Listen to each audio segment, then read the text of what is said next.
La formation est l'un des leviers majeurs du développement d'une nation. La formation en informatique est indispensable. Mesdames et messieurs, bienvenue au deuxième épisode de la Minute Tech, l'émission tech locale qui parle d'innovation, de technologie et de diverses formations dans le domaine du numérique. Si vous ne le savez pas encore, alors bienvenue chez vous. Chaque lundi à 20h, nous partageons une émission époustouflante. Nous faisons des rencontres, des interviews avec des acteurs locaux, nationaux et internationaux. Aujourd'hui, sur ce plateau, nous recevons l'un des leaders communautaires et acteurs de la société civile, Monsieur Hamid. Bonjour. Bonjour, Monsieur Omarou. Bienvenue à la Minute Tech.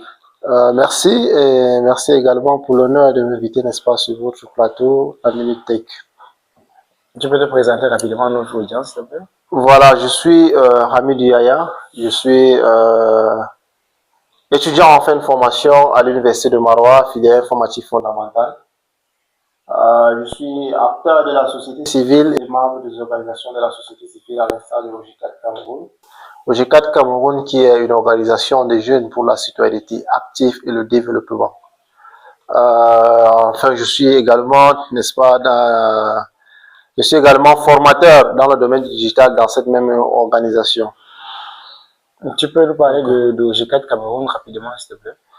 Bon, OG4 Cameroun, c'est, comme je l'ai dit tout à l'heure, c'est une OSC, organisation de société civile, qui fait, n'est-ce pas, dans l'orientation, la sensibilisation et la formation des jeunes. Voilà, comme le nom de l'organisation l'indique, organisation des jeunes. Donc, l'organisation est faite par les jeunes, pour les jeunes et travaille avec les jeunes. Uniquement. Bon, nous sommes là pour sensibiliser. La première des choses, nous sensibilisons les jeunes. Nous avons constaté que beaucoup de jeunes sont, n'est-ce pas, désorientés. Oui. Beaucoup de jeunes sont aujourd'hui manquent de certaines informations. Voilà. Donc, nous orientons également, nous orientons les jeunes, les jeunes qui, n'est-ce pas, qui souhaitent se lancer dans le domaine entrepreneuriat, dans l'emploi ou bien les orientations scolaires également, on le fait. Voilà, on fait tout ce qui concerne l'orientation qui concerne les jeunes et les formations également. Les formations, le plus souvent, ce sont des formations complémentaires, des formations complémentaires, notamment dans le domaine du numérique. Et il y a aussi d'autres formations que nous faisons à l'instar des formations sur les pavés écologiques, les charbons écologiques et pavés écologiques et tout ça. Et également sur, comme je l'ai dit, sur l'emploi également, nous faisons, n'est-ce pas, les formations sur la rédaction d'un CV, rédaction des lettres de motivation. Toutes nos formations, n'est-ce pas, l'objectif principal, n'est-ce pas, c'est d'orienter les jeunes et de les permettre, n'est-ce pas, de s'épanouir et de faciliter leur insertion socio-professionnelle. Voici en fait l'objectif général. Et OG4 fonctionne à travers des programmes. OG4 a au total 13 programmes fonctionnels, à la tête duquel se trouve un chef de programme pour chaque programme. Et chaque programme vient répondre, n'est-ce pas, à un besoin très spécifique. Nous avons par exemple le programme paix et sécurité, nous avons le programme des jeunes ambassadeurs de la citoyenneté, nous avons le programme Procapa, nous avons au total 13 programmes. Je ne peux pas tous les citer. Et chaque programme vient, n'est-ce pas, résoudre un problème bien spécifique.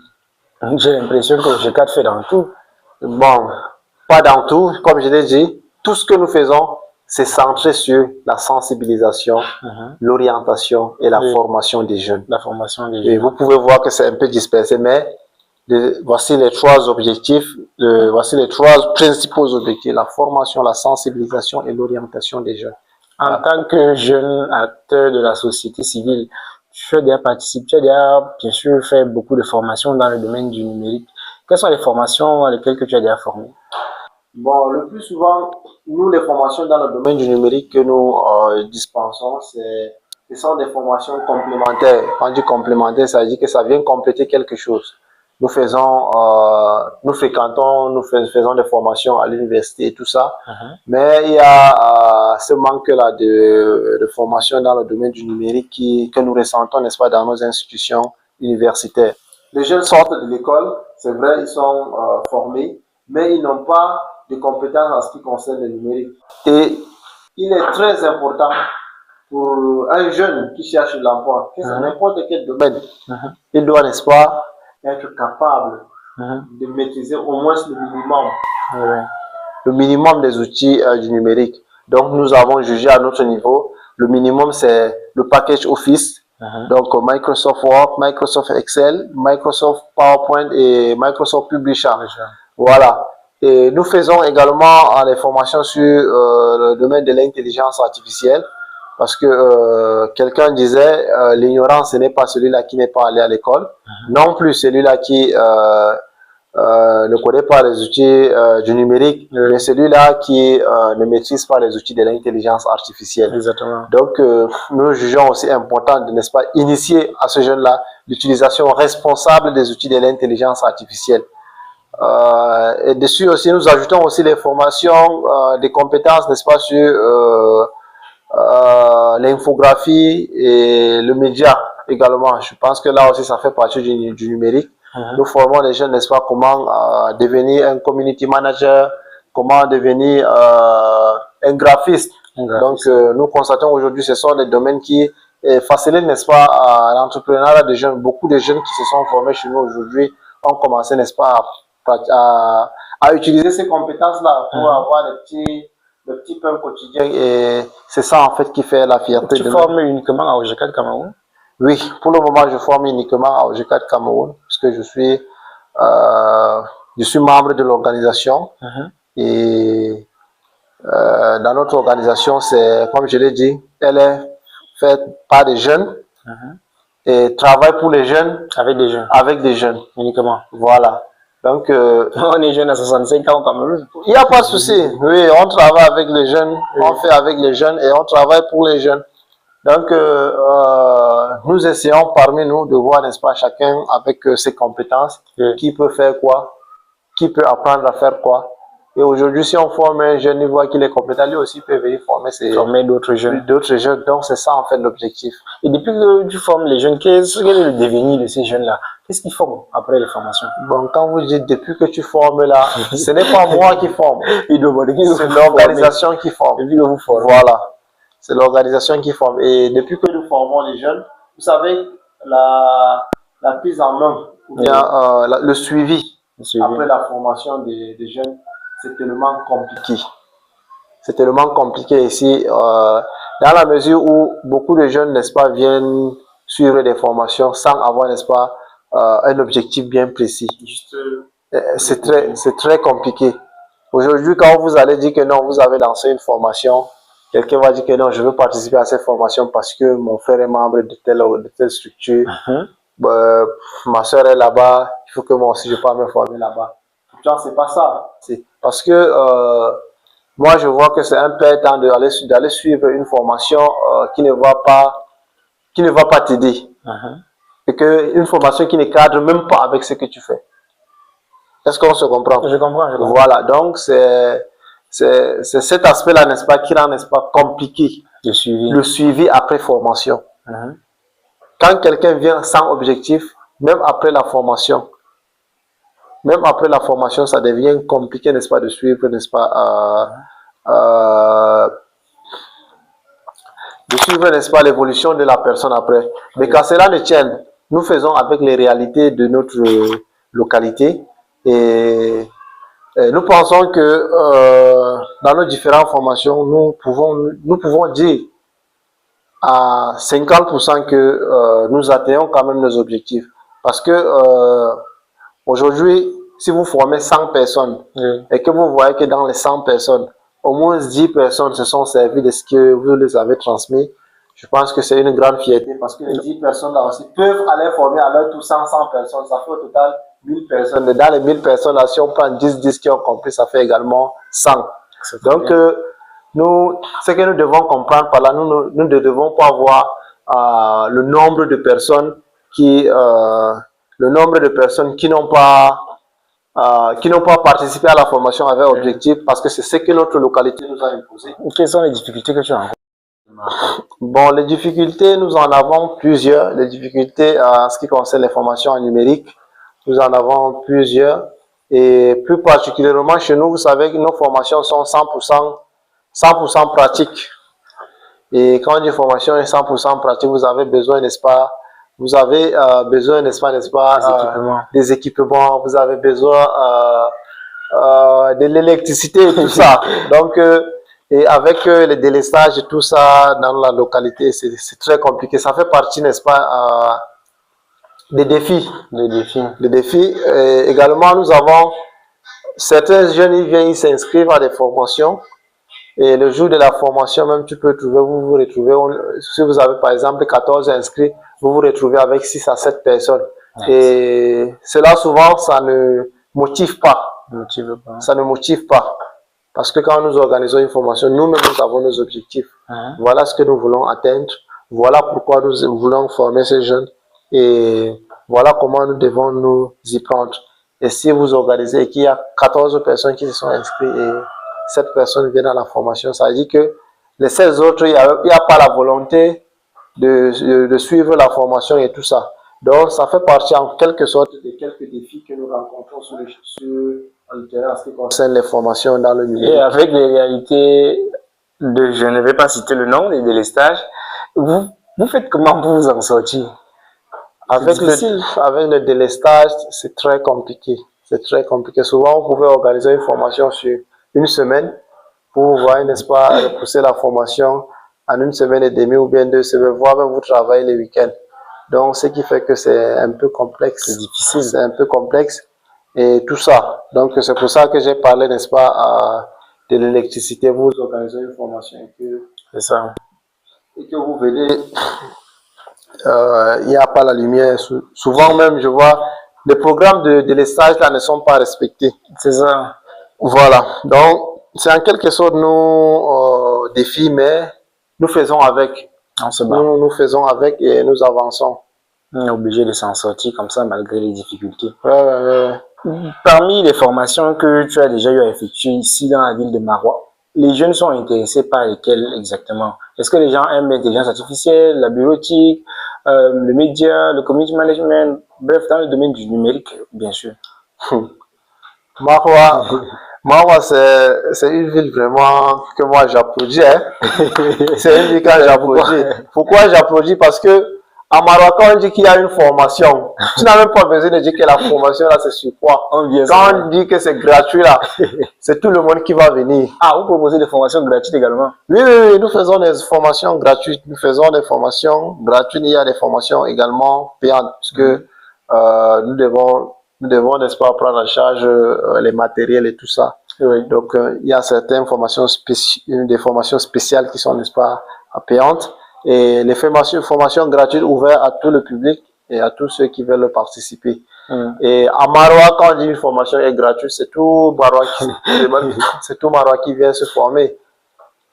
On dit formation gratuite en initiation en bureautique.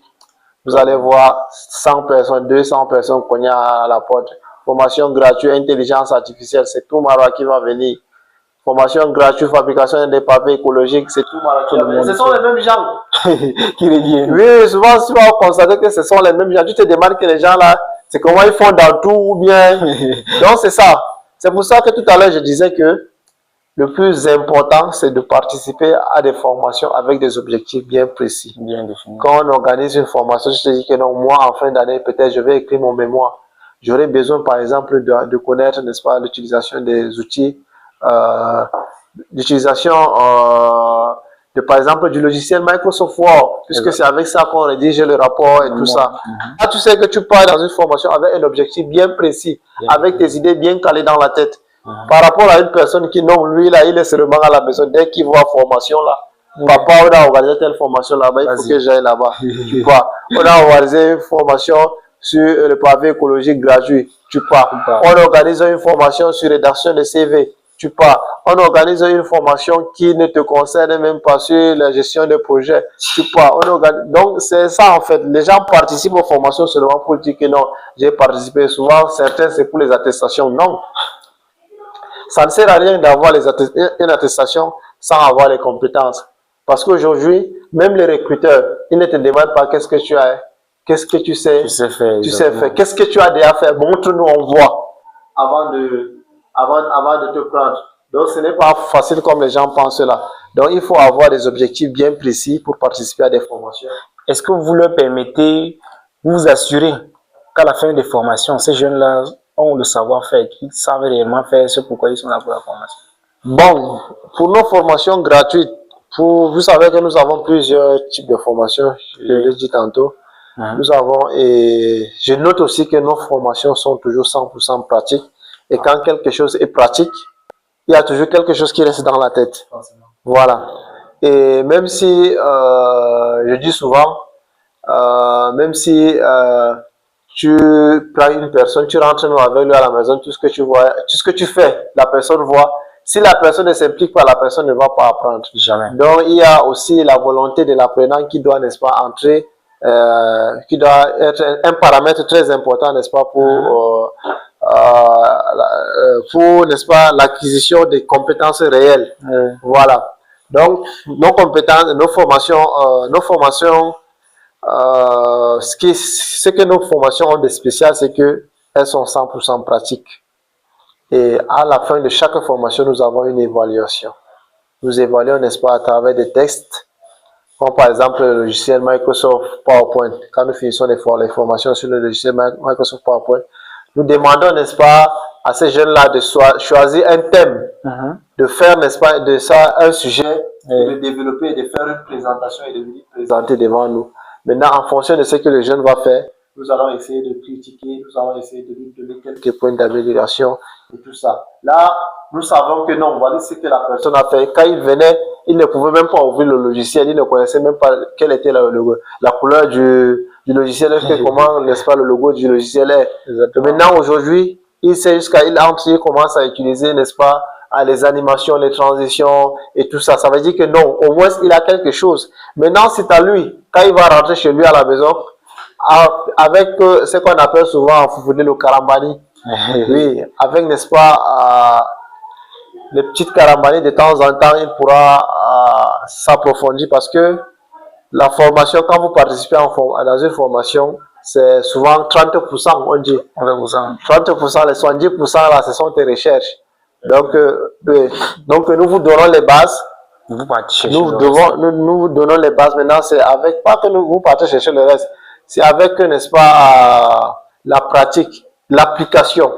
Et quand tu appliques, que tu vois que non, donc je pouvais faire ceci aussi avec cela, donc c'est comme ça qu'on apprend. Et que tu as un pur produit de tes formations, donc tu es fier. Donc aujourd'hui, tu peux te lever, tu parles de lui avec aisance. Je dis que non. De nos formations. Oh oui, quand tu parles de mes formations, là, c'est comme si c'est moi qui ai... De vos formations. Voilà. Oui, nous en avons plusieurs. Aujourd'hui, laissez-moi vous dire que nous avons certains de nos anciens participants qui viennent aujourd'hui pour former d'autres participants. Ça, vous voyez que ça fait la fierté. Donc, c'est ça. Notre objectif, là, c'est de former des personnes qui sont capables, n'est-ce pas, d'aller eux aussi former à leur tour. Former à leur tour et utiliser ces compétences-là pour avoir pour essayer de gagner son pain quotidien. Voilà, donc c'est ça. Donc, je pense que ça fait la fierté. C'est ça notre objectif. Bon, j'aimerais pas faire de publicité, mais j'aimerais quand même, je sais que tu connais aussi, vous n'êtes sûrement pas les seuls acteurs de formation dans la région de l'Essem, non? Oui, voilà. Bon, peut-être que la réponse à cette question pourrait aider des jeunes à savoir exactement quels sont les autres acteurs dans le domaine de formation du numérique dans la ville de Marois, pour les ignorants, bien sûr. Voilà. Bon, dans la ville de Marois, nous avons plusieurs... Bon, moi, personnellement, étant dans le domaine, je connais plusieurs acteurs également qui font dans la formation. Mais ce qu'il faut noter, c'est qu'il y a les objectifs qui diffèrent. Exactement. Après les objectifs qui diffèrent, maintenant, il y a la qualité de la formation. Est-ce qu'on se comprend? Il y a certaines structures que je connais qui font dans le domaine du numérique, mais ces structures ne font pas, n'est-ce pas, dans les formations complémentaires comme chez nous. Voilà. Nous avons par exemple MIT, Marwa Innovation Technology, qui forme, n'est-ce pas, dans le développement, l'utilisation des outils de développement web, le développement mobile et tout ça.